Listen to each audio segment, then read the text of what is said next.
What are we doing here in the dark? In my shed, in my garage.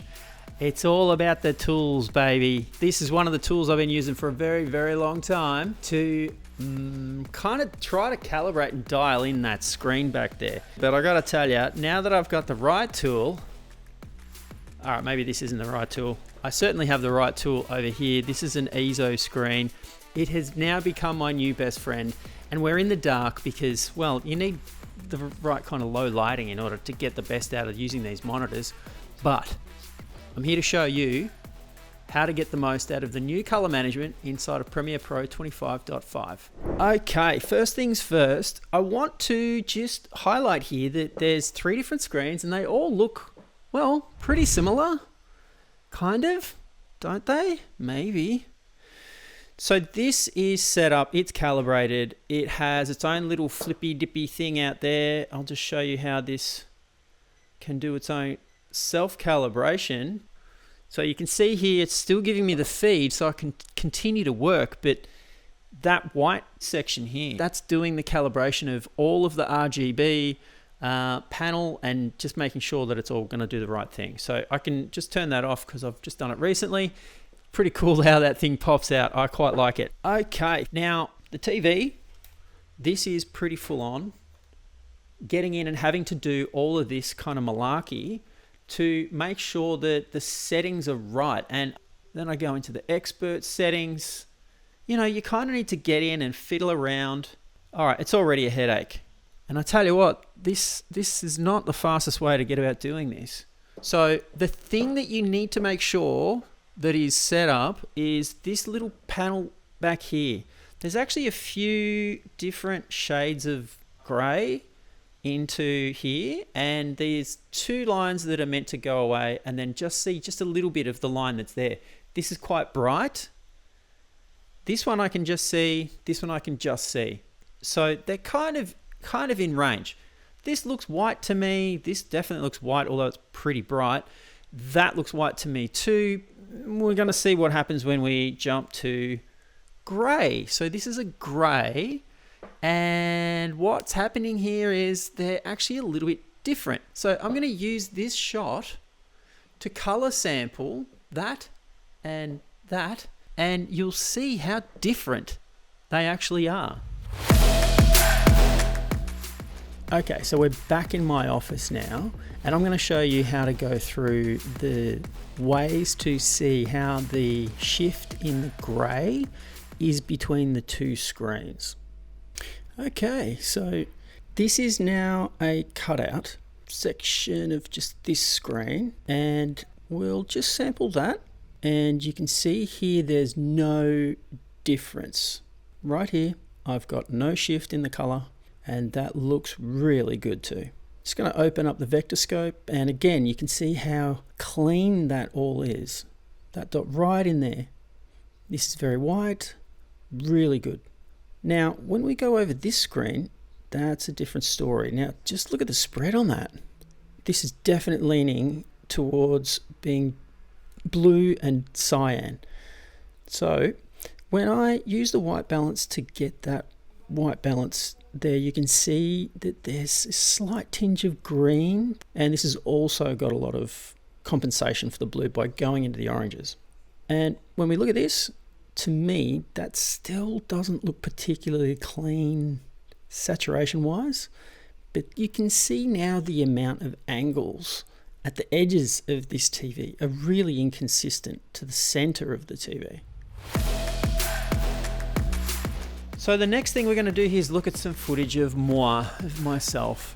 Now, what we're looking at is the Lumetri color panel, and we're looking in the settings. Now, if I was to hit this button here for the display color management, you can see how that's affecting all of the screens that I'm looking at, right? Now, I've dialed in these screens, so then I don't need to turn that on because that's really just tweaking the contrast. And if I have that on and I go back to this, you can see now I don't see that bar. This bar is also gone, and then when I look at this one, that bar completely not there. And you need to have those in place. So when that's off, everything is actually looking like it should. Now, I'm going to close that part and then open transmit. And now transmit is recognizing the different monitors that I've got going on. I have set up all of these screens so they're set to 10-bit color space. So they should all be looking as good as they can possibly be. We'll just close that off, and now we're going to look at the project settings. So the project settings and the sequence settings are going to be the most important things to be aware of. Now, if I turn off the color management and I turn off enable color space aware effects and then select this, you can see that now this source clip option has gone from no clip selected to selecting the name of the clip. And I'll leave these off because we'll see when I go down to this clip here, it looks way different. So when I turn that on, this is automatically reading the Sony FX3 log. So this is S log. I can override this at any stage if I recognize that it should actually be a different S log, that's completely incorrect. I can go in and I can make adjustments to this however I like, and you can see how many different interpretations I've got. Now, I do want to call out that in this particular shot, if I go full screen, I can see in here, this has got a lot of banding issues. Definitely see it in the TV here, and it's a little less obvious on the EIZO screen, and this looks crazy blue. Not only does this look blue, my skin here looks pink and I look sunburnt. When I turn this on, then there's certain effects that it's going to take on and it's going to read those. And as I change to the next clip, you'll see here that I've got some roll off happening with the lighting here. Now this is where we're going to change the project settings and start doing color management. Now with this particular shot, I'm actually going to go and do the color balance. So I'm going to do it off of something that is meant to be black. And I want a little bit of sheen coming off something that's shiny. And that is going to be the jacket. So I'm going to zoom into the jacket here, change to my hand tool to move that around. And then I'm going to use one of my tricks here to take a look here in my effect controls, which I have neatly tucked away up here.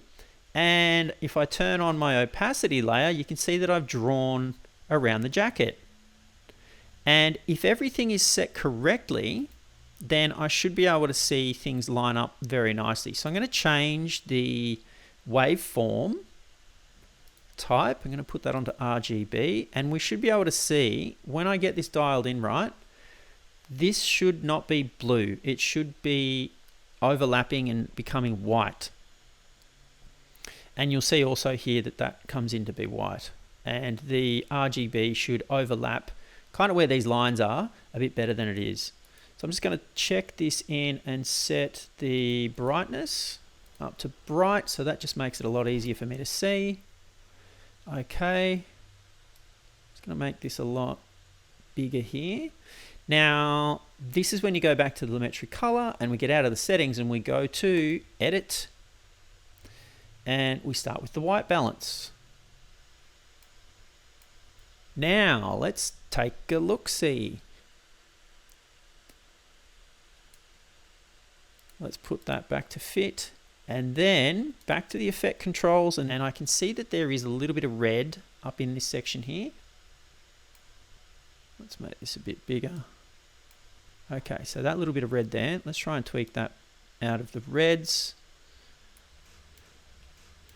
Kind of keeping my eye on this one too, so I can see everything is starting to line up. I might get rid of the RGB parade. There we go. So that's now starting to look pretty good, and my center point is looking not too bad either. I might go into the greens a bit more, and then, okay, so I had this red kind of fringe on the top there. Let's see what it looks like now. Back to the effect controls, and this is my hot tip. On opacity, I just hit the little effects icon, and now it looks pretty good. Okay, this looks much better. Now this is where I can see quite a bit of a difference. This looks pretty green to me, like the jacket looks green. This looks neutral. I can still see a little bit of blue going on in there. All right. Now, what we want to do is change to this new set of options down here.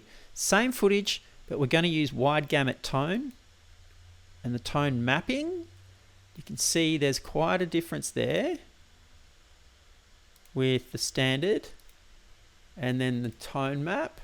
There's more saturation happening in the highlights. Everything else looks pretty similar. Now, when you go into this, you see we go into the ACEScct. And this gives us a much bigger area of being able to manipulate and control the kinds of hue saturations that exist in the highlights. So this is the hue preservation default setting here with the saturation at 0.5 and the knee at 0. But when you see me start to change this here, you can see quite a big difference. And look at those scopes making those changes too, right? Look at that. I've blasted way outside of this edge here for what would be considered too much saturation. So I'll bring the knee down and then I can bring the saturation level down and you see how these things change. Let's see what it looks like to change to max RGB and let's see what happens there. The highlight areas have been affected in a certain way. But what I want to do is show you if you go by channel and you bring that down and you take pretty much most of that color out, then you've got a different start point. So let's take a look at this section here. So you remember I was talking about how broken up and ugly this all looked before? If I was to take that saturation out of the way that that's being interpreted, this looks quite a bit cleaner than it was before. This looks really nice. This screen, I think, is just looking a little janky. And if I was to make those adjustments again, just sliding this up and down, you'll see how that's kind of affecting. I mean, look, even when I crank that right up to highlight saturation definitely coming in, this still looks way cleaner than when I had that setting. That looks terrible. I'll just undo so we go back to the different setting. Oh, wow, that's much cleaner. That's something I feel like I can actually work with.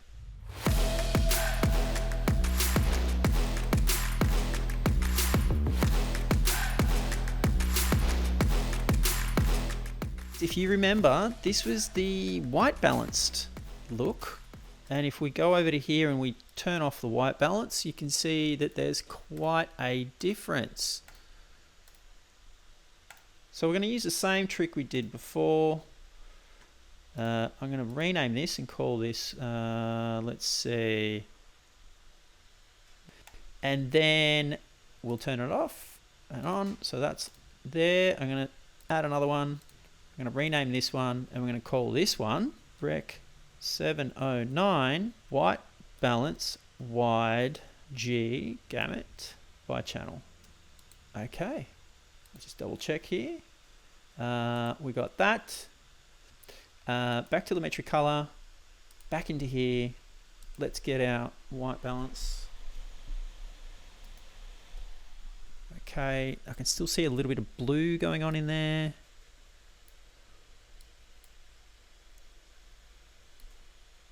And I want that dot to just really dial in just that little bit more. Okay, looking pretty good. Okay, that is looking pretty good to me now. So let's turn off that whole thing and we can see what is the difference between the two.